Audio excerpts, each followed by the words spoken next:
All right, guys, so I'm going to try to break down the VA loan process as best as possible and break down the process of me buying this 4-unit fourplex best as possible, so that you can understand what to expect when you start your process to buy a 4-unit property or even a commercial property. So I'll start with the VA loan process, and then I will get into how I actually saved up money to purchase this. So starting off with the VA loan process, the first step that you have to take is to find a lender. You find a real estate lender. You go and find a lender so that you can get a pre-approval. So once you get that pre-approval, they're going to show you, they're going to run your credit, and they're going to pre-approve you based on your credit score and based on your debt to income ratio. All of that stuff plays a factor in it. So they're going to tell you how much you're pre-approved for a house, for a 3-unit, for a 4-unit, because with the VA loan you can buy up to 4 units. This is kind of like the FHA. So yeah, the lender's going to run a credit check. They're going to give you a pre-approval, and then they're going to get you in contact with a realtor. If you don't already have a realtor, they'll put you in touch with a realtor that they know. At least mine did. And what the realtor does is they provide listings. They have access to the MLS system. I think that's what it's called.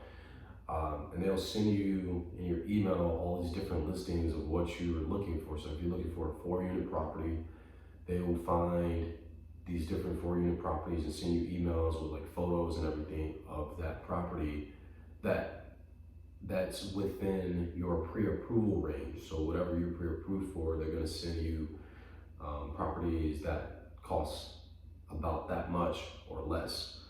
Another thing that you're going to need is a real estate attorney. My realtor actually put me in touch with a real estate attorney that he knew. So that was pretty much provided to me by my realtor. There is a real estate attorney fee, which I think I paid either $150 or $250. I really can't remember. You're also going to need a home inspector. The realtor will provide that for you too, but you will have to pay an inspection fee, a home inspection fee. And then you also need a termite inspection. So the termite inspector, the seller, well, at least in my case, the seller paid for the termite inspection. So I do believe that the termite inspection is paid by the seller, the person who's selling the property. But at least that's the case for me. The seller who sold me this property paid for the termite inspection. Some of the documents that was requested by my lender, being that I'm in the Army National Guard and I'm still actively serving. If you're actively serving and you're in the National Guard, or even, I don't know how it works for active duty, but in the National Guard side, they requested a military character of service, which is basically, it's like a memorandum or like a document that is written to basically prove that you're still actively serving in the military. And I got that from one of the NCOs in my unit. I believe it was the training NCO. I'm still learning, guys, so just bear with me. But they will ask for a military character of service that shows how many years you served, that you're actively still serving, when your ETS date is, and the year that you joined, and all of that different stuff. But if you're retired, if you're already out of the military, they're just going to request a DD-214. You do have to serve at least a minimum of 6 years in the military in order to actually utilize that VA loan. But I do believe if you go on a deployment, that activates all of your military benefits. So I think if you serve, let's just say you serve 2 years and then you go on deployment, I do believe that you qualify for the VA loan because you went on the deployment. Another thing that they requested from me was a military retirement points document. This document was called the DA 5016, DA 5016.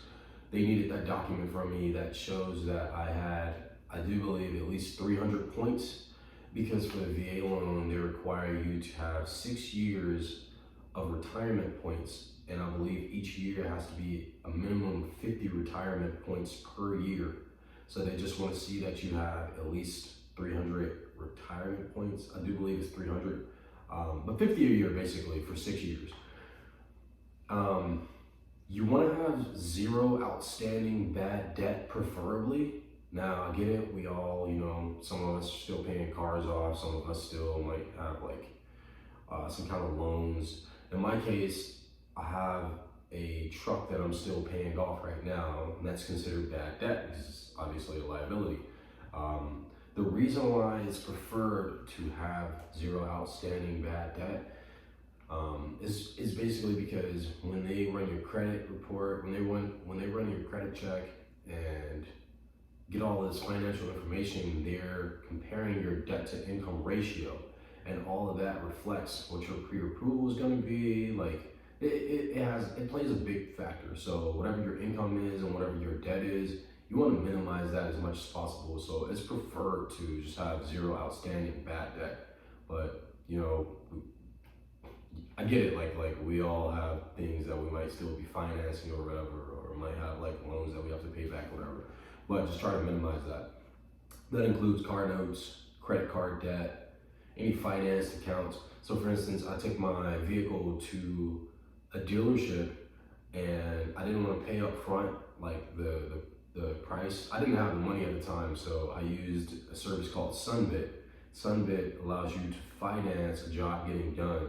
And because I was still paying on Sunbit, that was a loan that I basically had outstanding.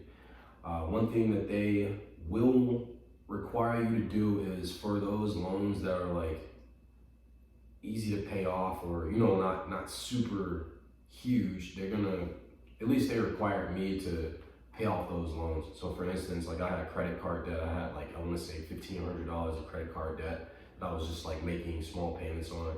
They required me to pay that in full. So I ended up having to pay that in full. And I had to provide documentation as proof that I paid the credit card debt off completely. Same thing with Sunbit. I had made my final Sunbit payment the month that I started the process to buy a real estate property. But for some reason, they didn't have any proof, so they asked me for proof. And another thing that they're going to do when you have like outstanding debt that they want you to pay off, they're going to require you to do a credit check conference call, where you just call this number and they get your social security number and they run your credit. They basically call these different companies that you have outstanding debt with, or you might have paid it off and they're just trying to prove that they're trying to find proof that you paid it off. So they'll call like Navy Federal, because that's what I have my credit card through, to find out if I had a 0 outstanding balance, which I did. Same thing with Sunbit, they call it Sunbit to verify. So they're just gonna verify that you have 0 outstanding debt. The real estate people, they double check everything.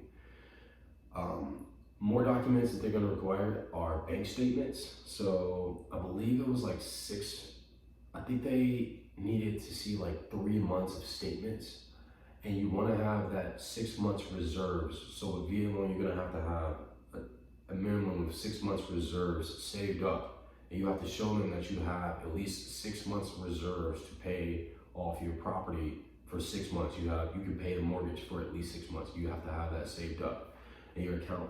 So they're gonna ask for bank statements showing that you have that. So it's important to know like what day of the month your bank statements come out, because you don't want to spend money and then some of that money is gone and you have to wait all the way into the next month in order for the next statement to come out. So you want to know your bank statement period, because it's like, for mine, it's like the middle of 1 month to the middle of the next month, and then you gotta wait for the middle of the next month for the next statement to come out, and everything after that date is reflected on the next one. So it's best to know that information. So you want 6 months reserves at least. If you receive money from anybody, if anybody gives you money for your 6 months reserves, you're gonna have to provide documentation to show where that money came from, because real estate, these lenders, historically people would take out loans and that would just increase their debt because they have to pay it back. So now they verify that the money that you receive from somebody, you don't have to pay it back. So if you get money from someone, you will be required to provide not only your bank statements showing that that money is in the account, but you also have to provide their bank statement as well. So they will have to like send an email. And another thing that you'll have to do is what's called a gift letter. You're gonna have to provide a gift letter. So the lender is gonna send you a gift letter, you have to sign it, and then that person has to sign their signature on it. I don't remember how it is, but you have to basically provide a gift letter and send it back to the lenders so that they know that that money, you don't have to pay it back, that it's your money for that 6 month reserves. Oh, and if you transfer any money from any accounts, so let's just say like the money, your 6 month reserves is in your savings account. If the money, like if your direct deposit or whatever is going to your checkings account and then you're transferring that money to your savings account every month, every account that is involved in the transaction, they will require to see those statements because they want to see, they're always going to verify where the money came from, no matter where, no matter who.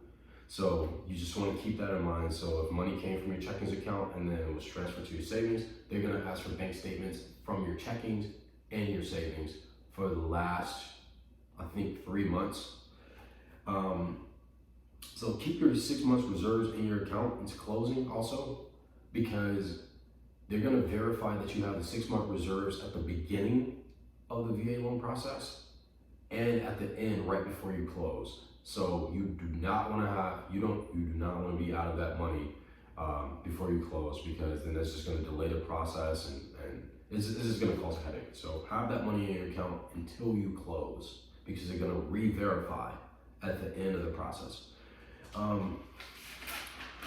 Let's see what else we got. So more documentation. They're going to require 2 years of work history. So if you change jobs within the past 2 years, they're going to ask for what's called an LOX. That stands for letter of explanation. So they're going to want you to write a letter of explanation, which is really just document. Like it's not a document. It's just like make a Word document and just open up like Microsoft Word and type up why you left your job. So you're explaining why you left, whether it's because you got a higher paying job or career enhancement, you want to advance your career or whatever it is, you have to provide a letter of explanation. Because I think they're trying to verify if you got fired, or I don't know what it is, but I did switch jobs within the past 2 years, so I had to provide a letter of explanation. So keep that in mind. So it's better to just stay at one job for a couple of years when you start that process, because you don't want them. I mean, it doesn't matter, but like it's just going to kind of cause more of a headache for you if you switch jobs, because then you have that extra documentation that you have to provide. They're going to request 3 to 6 months of pay stubs from your job. Now, like I said, I'm National Guard. I don't know how it works for the active duty side. I'm sure it's the same way. But because I'm National Guard, I obviously have a civilian career. So not only are they going to ask for pay stubs from my civilian job, they're also going to ask for pay stubs from when I go for my monthly training for drill every month from the Army. So they're going to ask for, like the money from my pay, those statements for every month for the last 3 months, as well as my civilian job. I think it's 3 to 6 months. I can't remember. I believe it's like 6 months. They're also going to ask for W-2s if you have them available. So keep track of your W-2s. Try to keep them all in one area, one spot, so that you can provide the documentation if they ask for it. And then they also going to ask for proof of homeowner's insurance. I ended up using USAA because my car insurance is through USAA. So I ended up just going with USAA so that I could get a homeowner's bundle with my car insurance. Another thing they're going to ask for also is not only do they ask for proof of homeowner's insurance, they're going to ask for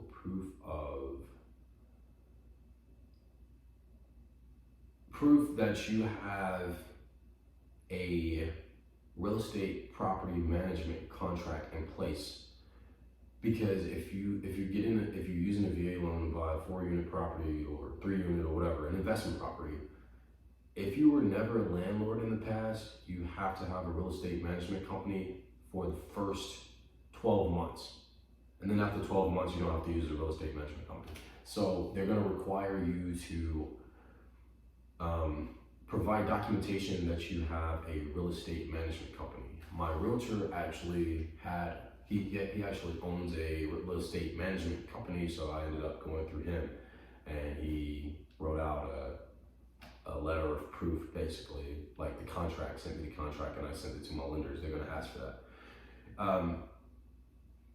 And so yeah, earnest money. Earnest money is something that you're gonna have to pay up front. I ended up paying $1,000. You have to get it in a certified check payable to the seller or the seller's company. So I ended up going to Chase Bank, getting a $1,000 certified check, and I gave it to the seller. What earnest money is it basically goes towards the closing costs, but you have to pay it up front. With the VA loan, you don't have to pay any down payment. Obviously, it's a 0% down payment, but if you're buying like a 3 to 4 unit property, I believe it's 3% closing costs. So you do have to pay the closing costs. Now I'm gonna tell you about that. So with the closing costs, this is what happened. I'm just gonna say in general, realtors, this is a way that you can kind of get around paying for the closing costs. The building that I paid for, the amount of the building was pretty much at the max that I actually was pre-approved for. The realtor asked for the seller to sell the building to us for a couple $1,000s more than what he was originally asking for. And in return, he will pay most of the closing costs, if not all. So that was something that was really helpful for me, because the closing costs on this building would have been like almost 30 grand. But the seller ended up taking care of it because we paid more for the building than what he was asking, slightly more. So I don't know like all the ins and outs of that, but it worked out on my behalf. Home inspection. You're gonna have to get a home inspection. That's gonna cost for me it costed like $650. I was doing some research on Google, and they say like home inspections are usually like an hour to an hour and a half. Mine was actually about 3 hours. It took a long time, but the inspector that I used, he was very thorough. He took his time, he took pictures, he took his time, and it was very, very thorough. And what happens is when you do the home inspection, you get the inspector is going to draft out an inspection report and send it to you. And you will provide that inspection report to your attorney. I think the realtor sent it because everybody's like copied in the email. That inspection report will get to the attorney, and what happens is the attorney, she will go over that inspection report and basically, try to get the seller to pay for any flaws or damage or any issues that's, in the property before you close, so that you don't have to be responsible for paying for that stuff. So that's basically what the inspection report is for. It reveals all the flaws of the property. The termites inspection, you're gonna have to get a termite inspection. In my case, the seller paid for the termite inspection. I think it was like $90, but then he ended up getting it re-inspected for like $250. I don't want to talk about that. It just was it was like one person was saying that he thought it was termite damage, and then the more expensive termite inspection was basically saying that it was just rotted wood, like in the walls or whatever. This is a brick building, by the way. But there was like some old wood in the walls. They pretty much remodeled this entire building, and they determined that it was rotted wood, it was not termite damage. So, because the thing is, if there's a termite inspection and they claim that it's termite damage, you will have to pay like over $3,000 to get it treated. So that's a lot of money, but it's not because he was trying to get out of it. He's not trying to get out of it. They really determined that it was not termite damage when he got the more expensive report, and they came out, pulled the wood out of the wall, tested it and everything. So yeah, just keep that in mind. You have to get a termite inspection, and in my case, the seller paid for mine. When you close, you're gonna be signing a lot of documents. You know, at your closing date, you're gonna go to like a title office, and you're gonna be signing like a lot of paperwork, like, you know, putting your signature on a whole bunch of paperwork and everything. And if you owe anything, in my instance, I didn't owe anything at closing. But if you owe any money at closing, you have to get it in a check. I believe it's a certified check. You know, take out a check for that specific amount and bring it to closing, and you pay there at closing. And then you sign all these different documents and everything, and then you get the keys to the house or the property at closing. You get the keys, as well as, I believe, title. I don't know how. I think they give you the title. I'm just being honest. But you get all the paperwork that you sign. They make copies of it, and you get a folder, and they'll give you all that documentation. So keep up with that stuff. After you close, immediately you want to call ComEd, call People's Gas, as well as the water department, so that you can get everything transferred in your name. I believe water is automatically transferred in your name at closing, but you still need like all these different account numbers and all that stuff. So you want to call ComEd, People's Gas, and the water department to make sure that everything gets transferred in your name. One thing that I forgot to talk about is you also have to send the lender a statement specifying which unit you will occupy. So they asked me to write them like a little statement saying I will occupy this unit. So since I'm in 1 South, which is the first floor South Side unit, I have to write them a statement saying that I plan on occupying the first floor South Side unit. Because obviously with the VA loan, they require you to live in one of the units for at least 12 months. So they want to know that you're going to be living in the unit. So they ask you, what unit do you plan on occupying? So I wrote that statement and I sent it over to them. A couple of tips. Don't open any new lines of credit. The lender will probably tell you that. Don't open any new lines of credit when you're in the process of closing. My closing took about 3 or 4 months, about 3 months. We ended up delaying our closing a month later. It was supposed to be, it was going to take 2 months, but it ended up taking 3 months. Don't open up any new lines of credit until after closing, and preferably 5 to 6 months after closing, so that your credit can kind of rebuild itself after taking out this loan, because now your credit can reflect that you've made multiple mortgage payments on this new line of credit that you just opened. Don't change jobs until after closing. You don't want to change your job until after you close. Do not, because that's it's just gonna make it more of a headache. Don't spend any of your 6-month reserves, and don't make any large purchases. So just keep that money in your account until after closing. And if you don't owe anything at closing like I did, I actually got money back at closing. Instead of paying for closing, I actually got money back from closing. After you close, you can do whatever you want with the 6-month reserves, but obviously you don't want to just go spend all that money at once. You want to, have some. You want to keep that money really, but you don't have to. It's your money. After you close, you don't have to, keep that money, but it's preferred because now you have a mortgage, and it's always good to have a safety net. And then when it came to the homeowners insurance, I don't know how it works for all the other homeowners insurance companies, but USAA, sent me an email and basically told me that I have to do a virtual walkthrough of the property and like take photos. They sent me a link and you have to take photos and basically to prove that you have like smoke detectors and alarm systems or whatever it is that you stated that you have in your insurance. They want to see that you actually have it, to see if you're getting overcharged or undercharged for your insurance so that they can adjust. So yeah, that pretty much wraps up this video.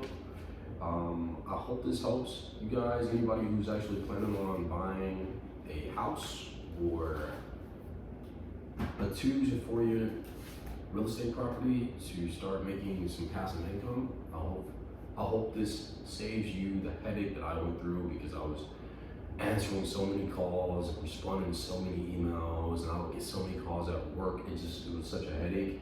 I felt like it was kind of all over the place. So hopefully this breaks down everything that you can expect to have to deal with, so that you can have all your ducks in a row before you start the process, have all the documentation ready, so that you could just have it all in one folder and just provide it to them whenever they ask for it. So that's this video, guys. I hope this helps, and I will see you in the next video. Peace.